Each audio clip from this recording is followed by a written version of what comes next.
قالو، چلیے، قالو انا ارسلنا، وہ بولے ہم ایک مجرم قوم کی طرف بھیجے گئے ہیں، صرف لوط علیہ السلام کے گھر والے مستثنا ہیں، ان سب کو ہم بچا لیں گے سوائے اس کی بیوی کے، جس کے لیے اللہ فرماتا ہے ہم نے مقدر کر دیا کہ وہ پیچھے رہ جانے والوں میں شامل رہے گی۔ بس دیکھیے، یہ قرآن مجید بار بار یہ کہتا ہے کہ کسی سے ذاتی جو نسب، کسی نسب کی بنیاد پر، خاندان کی بنیاد پر اللہ تعالیٰ فیصلہ نہیں کرے گا۔ اللہ تعالیٰ کا فیصلہ جو ہوتا ہے خاندان کی بنیاد پر، خون کی بنیاد پر، نسب کی بنیاد پر نہیں ہوگا۔ یعنی کسی کا بیٹا ہو جائے، کسی کی بیوی ہو جائے، کسی کا باپ ہو جائے، تو اس کی بنیاد پر اللہ نہیں بخشے گا، اعمال کی بنیاد پر بخشے گا۔ اب یہاں دیکھیے، حضرت لوط علیہ السلام کی بیوی کے سلسلے میں قرآن مجید کہہ رہا ہے کہ اللہ نے کہا کہ اس فرشتوں نے کہا کہ ہم فیصلہ ہو گیا ہے کہ وہ پیچھے رہ جانے والوں میں سے ہوگی۔ پیچھے رہ جانے والوں میں سے ہوگی کا مطلب یہ ہے کہ عذاب اس پر آ کر رہے گا، تباہ کر دی جائے گی ان کی بیوی بھی۔ تو اب اس طرح سے آپ دیکھیے کہ معلوم یہ ہوا کہ اللہ تعالیٰ کے نزدیک خاندان، نسب، خونی رشتہ، بیوی کا رشتہ، شوہر کا رشتہ بے معنی ہے۔ چلیے، فلما جاء آل لوط المرسلون، آل کے معنی کیا ہوتے ہیں؟ آل معنی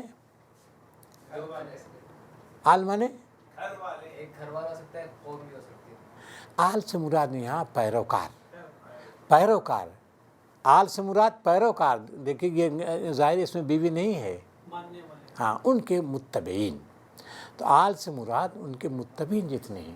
اب جیسے آپ اس میں پڑھتے ہیں نا جو ہے ہاں جی، آل فرعون تو ہے، اور آپ درود شریف پڑھتے ہیں اللہم صلی علی محمد وعلی آل محمد، ان کے سارے متبعین پر قیامت تک جو متبعین ہیں سارے متبعین آ جائیں گے اس میں۔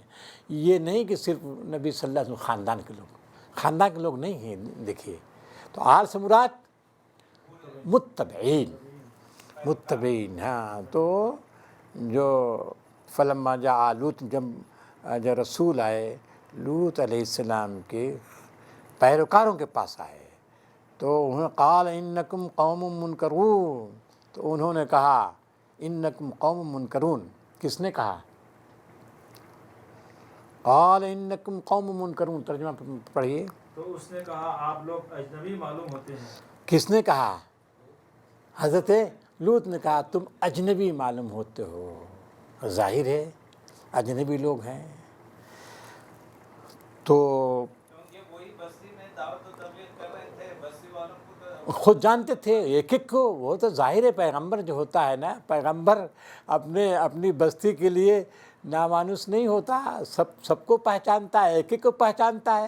ایک خاص بات ہے عثمانی صاحب، ایک خاص بات ہے کہ جو داعی ہوتا ہے اپنے محلے کو، اپنے پڑوس کے، اپنی بستی سے خوب واقف ہوتا ہے، ایک فرد سے واقف ہوتا ہے۔ وہ ایسا نہیں ہے کہ واقف نہ ہو۔ اور یہ اجنبی چہرے، تو انہوں نے کہا انکم قوم منکرون، تم لوگ تو ایسے ہو کہ جو پہچان میں نہیں آ رہے ہو۔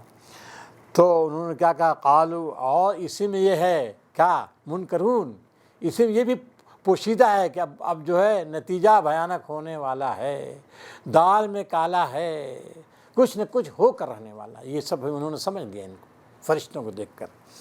قالوا بل جئناک بما كانوا فيه يمترون، چلیے، انہوں نے جواب دیا نہیں، بلکہ ہم وہی چیز لے کر آئے ہیں جس کے آنے میں یہ لوگ شک کر رہے ہیں۔ ہاں، شک کر رہے ہیں کہ محاسبہ ہوگا، محاسبہ ہو کر رہے گا، جو برائی کرے گا وہ پکڑ میں آئے گا، اللہ تعالیٰ ان کو اس دنیا میں پکڑے گا، عذاب میں گرفتار کرے گا۔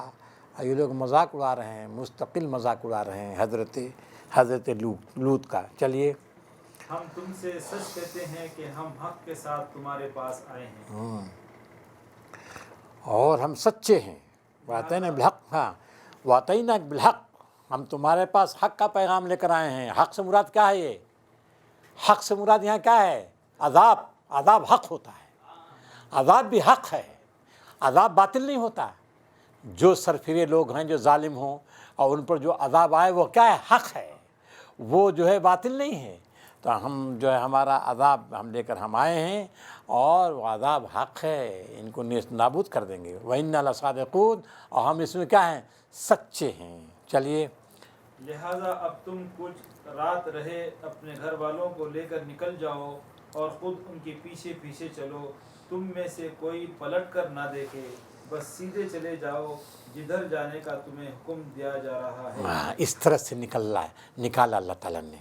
کافاس سے بِأَهْلِكَ بِقِطْعٍ مِّنَ اللَّيْلِ، رات کے ایک حصے میں اپنے اہل۔ اب اہل سے مراد کیا ہے؟ اہل سے، ہاں اہل سے آپ سمجھ لیجئے گا، اہل سے مراد پیروکار ہیں، بیوی اس میں حالانکہ قرآن مجید میں بعض جگہوں بیوی مراد، جیسے کہ حضرت موسیٰ قصے میں ہے نا کہ اور وہ اپنے اہل کو لے کر چلا، لیکن یہاں ظاہر ہے بیوی مراد نہیں ہے، اہل سے مراد ان کے پیروکار ہیں۔ چلیے، اور اسے ہم نے اپنا یہ فیصلہ پہنچا دیا کہ صبح ہوتے ہوتے ان لوگوں کی جڑ کاٹ دی جائے گی۔ اتنے میں شہر کے لوگ خوشی کے مارے بےتاب ہو اب یہ دیکھیے ان کو سمجھا دیا، اب ان کو سمجھا دیا کہ دیکھیے یہ ہے، پہلے سمجھا دیا کیونکہ ان کو جو ہے وہ بہرحال دماغ ان کا جو ہے ٹھنک گیا تھا کہ یہ جو آ گئے اور نہایت خوب، آپ جانتے فرشتے تھے، خوبرو فرشتے تھے، یہ انسانی شکل میں آئے تھے اور اپنی قوم کے مزاج سے واقف تھے کہ سب کیا کریں گے، اس وجہ سے وہ پریشان ہوئے۔ تو فرشتوں نے ان کو پہلے اطمینان دلایا، گھبرانا نہیں، تم اپنے جو ہے اپنے ساتھیوں کو لے کر نکل جانا رات میں، اور پھر سویرے ہم ان پر دھاوا بول دیں گے۔ چلیے، وجاء اہل المدینۃ یستبشرون، اب یہ ادھر جو ہے فرشتوں کی ان کی گفتگو ہو گئی، اب اس کو قرآن مجید چھوڑ دے رہا ہے۔ اب جب آئے ہیں تو اب ان کا کیا حال ہے؟ وجاء اہل المدینۃ یستبشرون۔ چلیے، اتنے میں شہر کے لوگ خوشی کے مارے بےتاب ہو کر لوط علیہ السلام کے گھر چڑھ آئے۔ دیکھیے یہ حد سے زیادہ ان کا جو ہے، لوط علیہ السلام نے کہا، بھائیو یہ میرے مہمان ہیں، میری فضیحت نہ کرو۔ ظاہر ہے مہمان آدمی جو ہے جو ہمارے گھر کوئی آ جائے، یوں بھی کوئی آ جائے تو بہرحال اس کی عزت، اس کی توقیر، اس کی مہمان نوازی فرض ہوتی ہے۔ مہمانوں کے ساتھ اس طرح کا سلوک جو کسی طرح صحیح نہیں ہے، تو وہ یہ ان کی جو ہے ان کو تکلیف، دلی تکلیف پہنچ رہی ہے، اور وہ آپ دیکھ لیجیے کس طرح فریاد کر رہے ہیں، کس طرح فریاد کر رہے ہیں، ان ہؤلاء ضیفی فلا تفضحون، یہ میرے مہمان ہیں، فلا تفضحون، مجھ کو رسوا نہ کرو، واتقوا اللہ، اللہ سے ڈرو، ولا تخزونی، مجھے رسوا اللہ تعالیٰ کی بارگاہ میں نہ کرنا۔ چلیے، اللہ سے ڈرو، مجھے رسوا نہ کرو۔ وہ بولے، کیا ہم بارہا تمہیں منع نہیں کر چکے ہیں، دنیا بھر کے ٹھیکیدار نہ بنو، دنیا بھر کے تم ٹھیکیدار مت بنو۔ اب دیکھیے جواب دیا، ہم نے تم سے کہا ہے نا کہ تم دنیا کی ٹھیکیداری مت لو، اب ہم اپنا کام کریں گے۔ عالمین سے مراد کیا ہے؟ عالمین سے مراد عالمین سے مراد نہیں، یہی دیکھیے یہ خاص بات ہے، نہیں، عالمین سے مراد یہاں کیا ہے؟ دیکھیے خاص اشارہ کر رہا، عالمین سے تمام انسانوں کو ٹھیکا نہ لو، ورنہ یہ تمام کائنات نہیں ہے یہاں، وہ اور یہ قرآن مجید میں یہ جگہ جگہ آتا، عالمین سے مراد تمام کائنات نہیں ہے بلکہ تمام انسان مراد ہے۔ اسی وجہ سے ہم نے عرض کیا تھا آپ لوگوں سے سورہ فاتحہ کی تفسیر میں، الحمدللہ رب العالمین، شکر ہے اس رب کا جو تمام انسانوں کا رب ہے، عالمین سے اندر۔ تو آپ یہاں دیکھیے ایک بہت بڑی دلیل ہے یہ کہ ہم نے تم کو کہا تھا کہ تم سارے انسانوں کو ٹھیکا مت لو، اور تم نے سارے انسانوں کو ٹھیکا لے رکھا ہے اور ہم کو تم روک رہے ہو۔ اب دیکھیے اب مجبوری پیغمبر کی، یہاں تو دیکھیے یہی ہے، سورہ ہود میں آپ تفصیل کے ساتھ آپ نے پڑھا ہے۔ چلیے، قال ہؤلاء بناتی ان کنتم فاعلین۔ چلیے، لوط علیہ السلام نے عاجز ہو کر کہا، اگر تمہیں کچھ کرنا ہی ہے تو یہ میری بیٹیاں موجود ہیں۔ اب آپ بتائیے کہ بیٹیوں کو انہوں نے پیش کر دیا، یہ انتہائی عاجزی، درماندگی، کمزوری کی علامت ان کی ہے، بے بسی ہے، کس قدر پیغمبر بے بس ہو گیا، اور کہہ رہا ہے کہ اگر تم جو ہے یہ کام کرنا ہی چاہتے ہو تو فطری طریقہ اختیار کرو، یہ میری بیٹیاں ہیں، تم ان کے ساتھ کر سکتے ہو، تو بیٹیاں انہوں نے پیش کر دیا، کیا مطلب؟ ویسے ہی قوم کی ساری بیٹیاں نبی کی بیٹیاں. یہ بات ہے، قوم کی ساری بیٹیاں ہیں نبی کی بیٹی، اور ان سے نکاح کر کے جائز طریقے سے، ایسا نہیں ہو یہ قوم کی بیٹیاں نبی کی بیٹی، بالکل صحیح. اور یہ کہہ رہا ہے جو نبی جو کہہ رہا ہے وہ جائز طریقے ہے، یہ جائز طریقہ ہے، جائز طریقے سے اپنے خواہشات کی تکمیل کرو، یہ ناجائز طریقہ اختیار مت کرو. یہ دیکھیے ان کی حد سے زیادہ بے بسی، بیچارگی کی علامت ہے کہ وہ کس قدر پیغمبر بے بس ہو گیا ہے ان کی ضد اور ہر دھرمی کے مقابلے میں. چلیے، لعمرک انہم لفی سکرتہم یعمہون. تیری جان کی قسم اے نبی صلی اللہ علیہ وسلم، اس وقت ان پر ایک نشہ سا چڑھا ہوا تھا جس میں وہ آپے سے باہر ہوئے جاتے تھے. دیکھیے ابھی یہ قرآن مجید نے لعمرک ہے، تیرے زیست کی قسم، انہم لفی سکرتہم یعمہون. اب نشہ ہے، نشہ شہوت کا نشہ ان پر سوار تھا اور حد سے زیادہ سوار تھا ان کو، اور اسی میں وہ بھٹکے چلے جا رہے تھے. تو کیا کیا؟ اب عذاب آ گیا. فَأَخَذَتْهُمُ الصَّيْحَةُ مُشْرِقِينَ. چلیے، آخر کار پاؤں پھٹتے ہی ان کو ایک زبردست دھماکے نے آ لیا.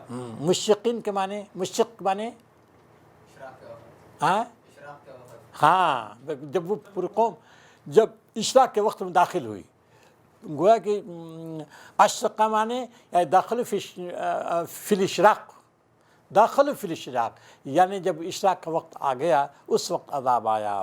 صیحہ، صیحہ معنی چیخ، زبردست چیخ آئی. پھر چیخ کے ساتھ طوفان بھی آیا ہے، ہوائیں بھی چلی ہیں بہت زبردست. تو یہ سب سے پہلے وہ چیخ کا ذکر ہوا ہے.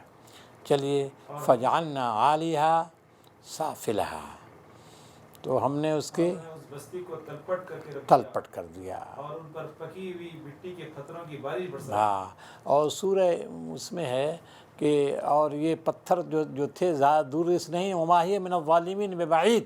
یہ پتھر جو تھے وہ بہت دور سے نہیں لائے گئے تھے، وہی جو اینٹ اور پتھر اور کنکر جو تھے اسی کو ان پر جو ہے اڑیل دیا اس نے، اور کوئی اس کو بہت اہتمام نہیں کرنا پڑا تھا، اور وہیں جو ہے پتھر جو کچھ تھے وہی اڑیل دیا اس پر، اسی کی بارش کر دی. حجارۃ من سجیل. اب چلیے، ان فی ذلک، اس واقعے میں بڑی نشانیاں ہیں ان لوگوں کے لیے جو صاحب فراست ہیں. ہاں، متوسمین. متوسم کے معنی تاڑنے والے، جو تاڑ جاتے ہیں باتوں کو. اب آپ دیکھیے متوسمین یہاں کس کو کہا ہے؟ ان فی ذلک لآیات للمتوسمین. ابھی جو تاڑنے والے یا صاحب فراست؟ نہیں، تاڑنے والے، تاڑ جائیں باتوں کو، فوراً دیکھنے تاڑ جائیں. تاڑنا سمجھتے ہیں نا، تاڑنا، تاڑ جاتے ہیں، بھانپ جاتے ہیں باتوں کو. تو یہ ان لوگوں کے لیے اس میں نشانیاں ہیں. یعنی دیکھیے مشرکین جب جاتے تھے، یہ جو سفر کرتے تھے کہ ایک ایک نشانیاں دیکھ کر سمجھتے تھے کہ یہی ہم رہے ہیں، کبھی ہم رہے ہیں. تو اپنے چولہے کو دیکھ کر جو یاد کرتے تھے، جہاں یہاں کھانا پکایا. بھائی سفر جب کرتے تھے وہ تو کہیں قیام کرتے تھے نا، ہفتہ 2 ہفتہ رہتے تھے.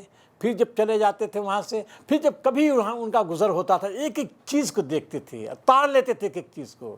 تو کہا جائے دیکھو ان فی ذلک، یہ قوم لوط کی بستیاں ہیں، اس میں بڑی نشانی ہے تاڑنے والوں کے لیے.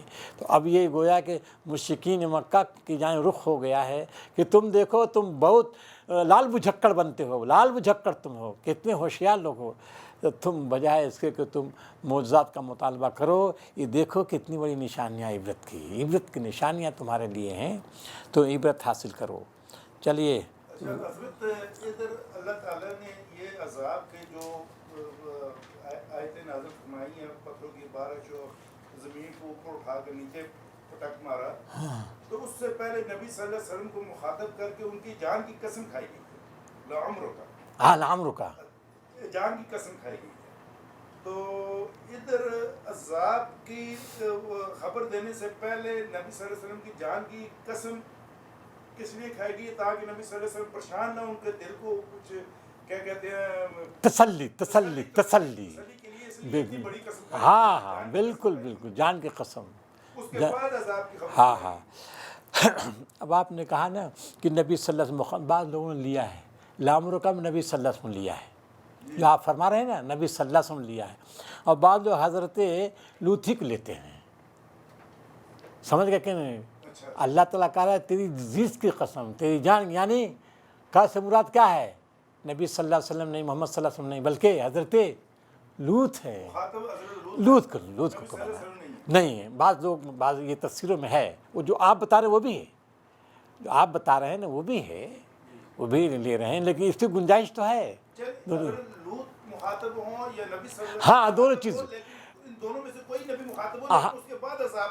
ہاں بالکل بالکل بالکل بالکل بالکل قوم کی صحیح، ساری کارروائی سنائی، بالکل صحیح۔ جان کی قسم کھائی، نبی کی جان کی قسم، چاہے وہ حضرت لوط ہوں یا ہاں بالکل صحیح، اس بالکل کے بعد عذاب۔ ہاں عذاب آیا، تاکہ ہاں نبی کا تسلی ہو جائے۔ ہاں تسلی ہو، یہ تسلی ہو جائے کہ کہیں جب عذاب آ رہا ہے ہماگیر عذاب، سب اس کے لپیٹ میں آ جائے گا کہ نہیں تو اس میں جو ہے تو محفوظ رہے گا، تیرے پیروکار جتنے سب محفوظ رہیں گے، اوپر بتایا بھی اس کو ہے۔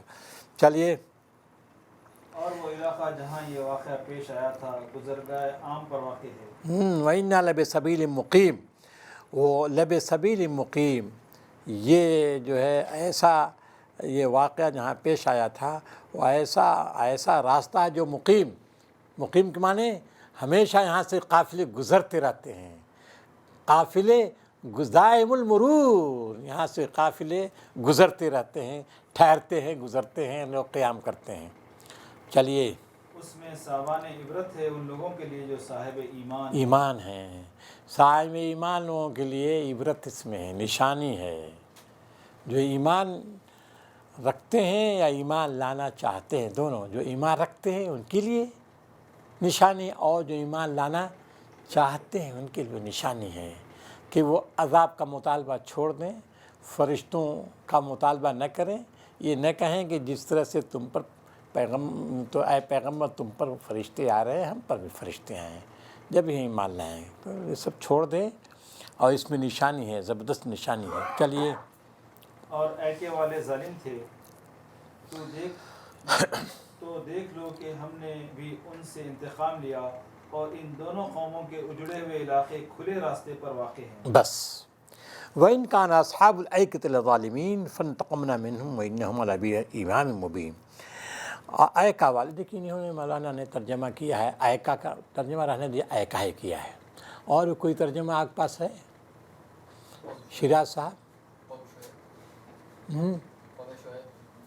قوم شعیب تو ہے مراد، اس کا کوئی اور ترجمہ کسی نے کیا ہے؟ ہاں دیکھیے، بعضوں نے جھاڑ کیا ہے، آپ کے پاس شیراز صاحب کس کا ترجمہ ہے آپ کا؟ آپ کے سامنے جو ہے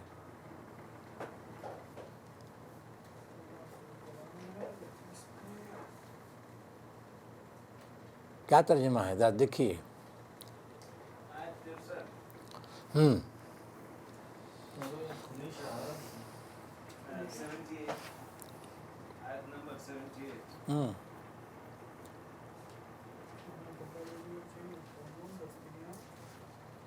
بس ترجمہ پڑھ دیجئے۔ نہیں، جھاڑ والا تو ہے، ہو گیا ایک ترجمہ، جھاڑ والے۔ وَإِنْ كَانَ أَصْحَابُ الْأَيْكَةِ لَظَالِمِينَ، ابن کثیر میں ایکا لکھا ہوا ہے، ایکا ہی ہے، ایکا کا ترجمہ ایکا ہی کیا ہے، ہاں بن میں رہنے والے۔ دیکھیے یہ کون ہے؟ ہاں دیکھیے یہ یہ نہیں وہ ٹھیک ہے، وہ ترجم کون ہے؟ والے بھی ہیں۔ دیکھیے اب یہ ہے، سنیے جو بات ہے نا، مفتی شفیع صاحب، بس ٹھیک۔ دیکھیں مفتی شفیع صاحب بھی ہیں، خود ہمارے مولانا اصلاحی صاحب ہیں، اور دوسرے لوگ جو بہت سے اردو مترجمین ہیں، یہاں ترجمہ ایکا کا بن کرتے ہیں، بن کا ترجمہ کیا۔ بن مانے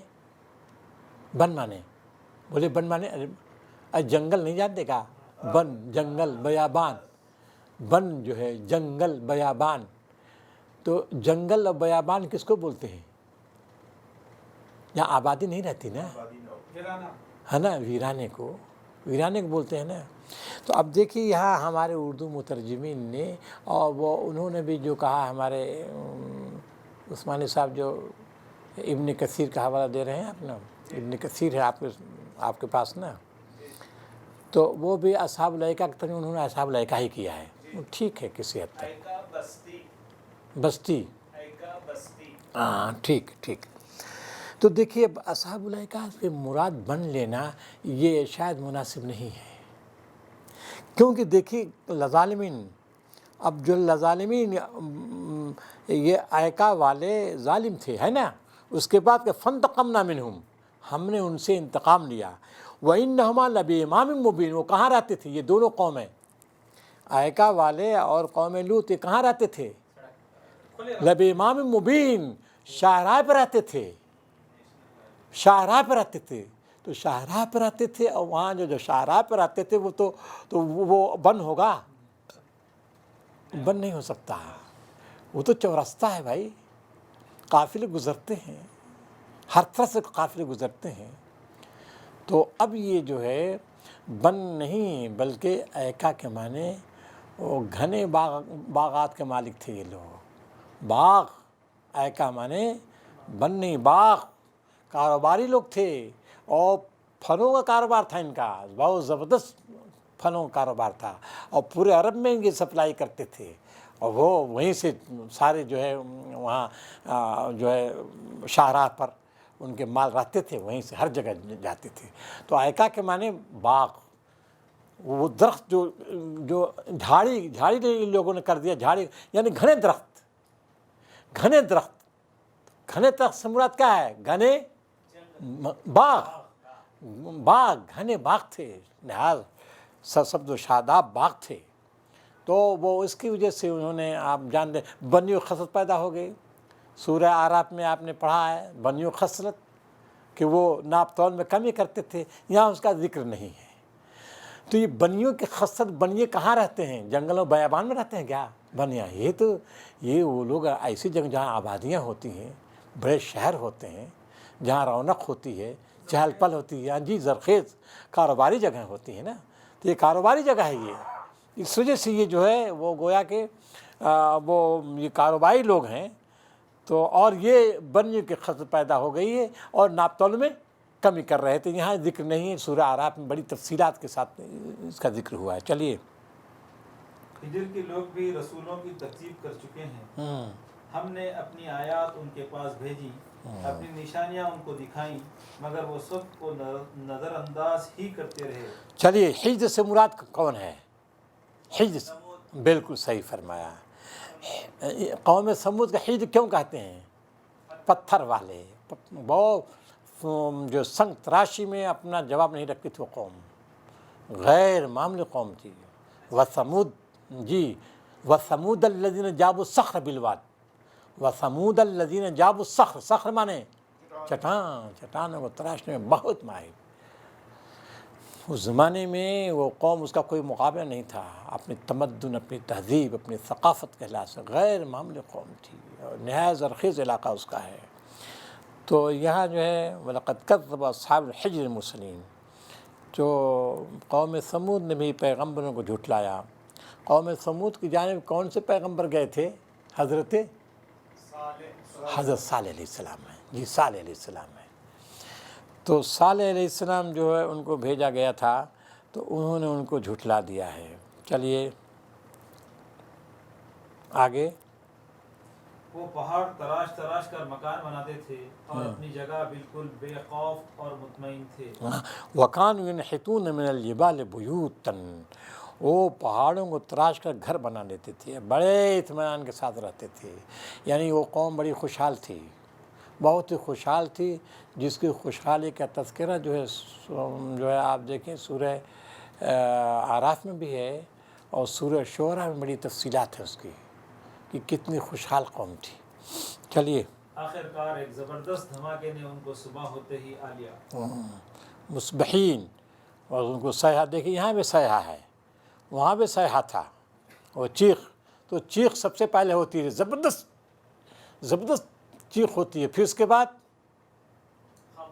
نہیں، پھر اس کے بعد ہوائیں چلتی ہیں بہت تیز، یہ پہلے چیخ، اس کے بعد یہ سورہ ذاریات میں ان قوموں کا جو تذکرہ ہے نا، تو اس میں یہ کہ ساری قوموں کو جو عذاب آیا ہے، ہواؤں کے ذریعے عذاب آیا ہے، ہوائیں چلیں بہت تیزی کے ساتھ، بہت تیز آندھی، ان آندھیوں میں کنکر پتھر سب ہے۔ چلیے، اور ان کی کمائی ان کے کچھ